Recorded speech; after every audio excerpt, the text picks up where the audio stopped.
I wanted to be Ruby Romaine, Oh. one of my favorite characters, who was based on the older Union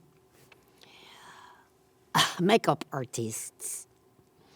Because, not so much now. The hair and makeup union in this town, guys, is tough. It's hard to get into.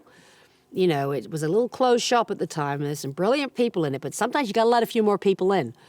Because they would send me someone like Ruby on a Friday night on the Tracey Ullman show and show up. She'll have had a little drink. It's hot out there. And I'm not drunk. It's just my allergies. And they'd put on this blue makeup, and they'd talk about, Errol Flynn. He was hung like a horse. I tell you something, honey. You go, whew, So I had a few people like that. So I was fascinated by people like Ruby Romaine. I based her on a couple of people I'd met. And you actually, she got spun off to you did a whole special. I did a special on her because I love being Ruby. I liked being somebody because she was an absolutely unapologetic alcoholic bigot at times. And I would say the most outrageous things as her. And the crew loved her. I loved being her. I like just sitting in my apartment on the Barca Lounger talking. Yeah. Gail Parent wrote the best monologues for her. She'd just talk about, it used to be Tracy Takes on Loss. And Gail Parent would write a thing. I lost the TV clicker once.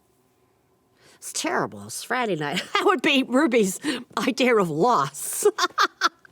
And I had this big cat with me on the set that used to be doing huge poos in this box behind me. I'd have a little drink. And I would start to drink as that character so I could improvise and smoke.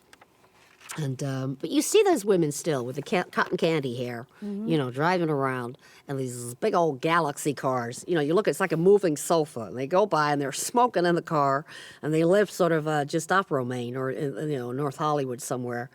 And I used to imagine this whole world of her having a son called Buddy, who was a child star. He was the Tasty Bread boy.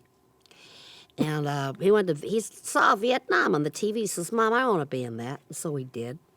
And I had this sad son called Buddy. He was had PTSD. I mean, it was pretty raw stuff. And she would say terrible things. She would love Trump now. Oh my goodness, what a sex on a stick! That guy's so hot.